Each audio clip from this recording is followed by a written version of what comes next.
Hi friends, welcome to SenThen life style. இன்றைக்கி நம்ம சேனலில் வந்து ரொம்ப சிம்பிளான ஈஸியான பூஜா திங்ஸ் க்ளீனிங் டிப்ஸ் தாங்க பார்க்க போகிறோம். நம்ம வீட்டு பூஜை அறையில் வந்து யூஸ் பண்ணுறதுக்காக மோஸ்ட்லி பித்தளை பாத்திரங்கள் தான் யூஸ் பண்ணுவோம். அந்த பித்தளை பாத்திரங்கள் வந்து நம்ம சரிவர மெயின்டைன் பண்ணி க்ளீன் பண்ணல அப்படின்னா ரொம்பவே அழுக்கடைஞ்சு போயிடும். அப்படி ரொம்ப அழுக்கான பித்தளை பாத்திரத்தை நான் எப்படி வந்து க்ளீன் பண்ணுறேன், அதுவும் நம்ம வீட்டில் ஈஸியாக கிடைக்கக்கூடிய பொருள் வச்சு நான் எப்படி க்ளீன் பண்ணுறேன் அப்படின்னு சொல்லி உங்ககிட்ட வந்து காணிக்க போகிறேன். அதுக்கு முன்னாடி நீங்கள் இன்னும் நம்ம சேனலை வந்து சப்ஸ்கிரைப் பண்ணலைன்னா சப்ஸ்கிரைப் பண்ணி வச்சுக்கோங்க.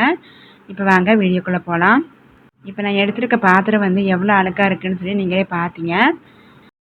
இந்த விளக்கு வந்து நாங்கள் ரொம்ப நாளாகவே யூஸ் பண்ணாத விளக்குங்க. நான் இப்போ இதுதான் வந்து க்ளீன் பண்ண போகிறேன். அதுக்காக நான் ஒரு ஆழமான பாத்திரம் எடுத்துருக்கோங்க.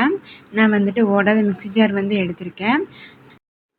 இதில் வந்துட்டு ஒரு பெரிய லெமன் சைஸ் புளியை வந்து நல்லா உள்ளே ஊற வச்சுருக்கேங்க. ஊற வச்சு அதுக்கு ஒரு சக்கை உள்ளதாக இருக்குது. இதில் வந்து ஒரு 1/2 டீஸ்பூன் கிட்ட வந்து பாத்திரம் விளக்குற விம் லிக்விட் வந்து ஆட் பண்ணிவிட்டு அதில் வந்து நல்லா டிப் பண்ணி வச்சுக்கோங்க.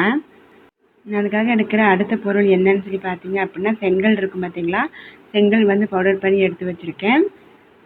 இதுலேயே வந்து லைட்டாக விம் லிக்விட் வந்து சேர்த்து ஆட் பண்ணி மிக்ஸ் பண்ணி வச்சுக்கோங்க.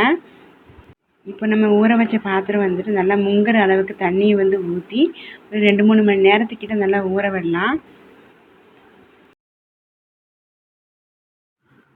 2-3 மணி நேரம் நல்லா ஊறட்டும். இப்போ பாருங்கள், ஒரு 3 மணி நேரம் ஆயிடுச்சு. நல்லாவே வந்துட்டு மோஸ்ட்லி அதில் உள்ள அழுக்கெல்லாம் வந்து ஊறி வந்துருச்சு. நான் வந்து அந்த செங்கல் பவுடர் வச்சு நான் ஜஸ்ட் அடியில் மட்டும் க்ளீன் பண்ணி பார்த்தேன். நல்லாவே அழுக்கு வந்து ரிமூவ் ஆச்சு. இப்போ உங்கள் முன்னாடியே நான் மேல் போர்ஷனை வந்து நான் ஃபுல்லாக க்ளீன் பண்ணி காணிக்கிறேங்க. பாருங்கள் அது எந்த அளவுக்கு வந்து க்ளீன் ஆகுது அப்படின்னு. இந்த செங்கல் பவுடர்லேயும் வந்து நம்ம பாத்திரம் இருக்கிற விம் லிக்விட் வந்து கொஞ்சமாக சேர்த்துக்கோங்க.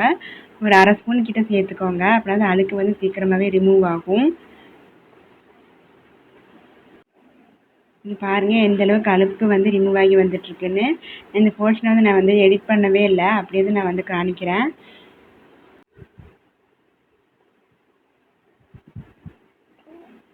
இதெல்லாம் டிப் பண்ணிவிட்டு பார்க்கலாங்க. இப்போ பாருங்கள் அழுக்கு வந்து எந்த அளவுக்கு வந்து போயிருக்கு அப்படின்னு. அப்படியே அந்த விளக்கு ஃபுல்லாக நான் வந்து க்ளீன் பண்ணிவிட்டு காணிக்கிறேங்க. இப்போ பாருங்கள் நான் எல்லா பக்கமுமே நல்லா வந்து க்ளீன் பண்ணி எடுத்துட்டேன்.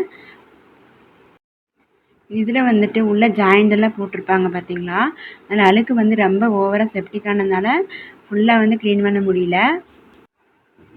ஆனால் இது வந்து 99% வந்து நல்லாவே வந்து க்ளீன் பண்ணுது. நான் இதே மெத்தட் வச்சு லட்சுமி விளக்கை வந்து க்ளீன் பண்ணியிருக்கேங்க. இங்கே பாருங்கள் எந்த அளவுக்கு நல்லா நீட்டாக இருக்குது அப்படின்னு. இந்த மெத்தடை வந்து நீங்களும் வந்து ட்ரை பண்ணி பாருங்கள். இந்த வீடியோ வந்து உங்களுக்கு பிடிச்சிருந்தா நம்ம சேனலுக்கு சப்ஸ்கிரைப் பண்ணிக்கோங்க ஃப்ரெண்ட்ஸ். அப்படியே ஒரு லைக் பண்ணுறேங்க. Thank you friends. தேங்க்ஸ் ஃபார் வாட்சிங்.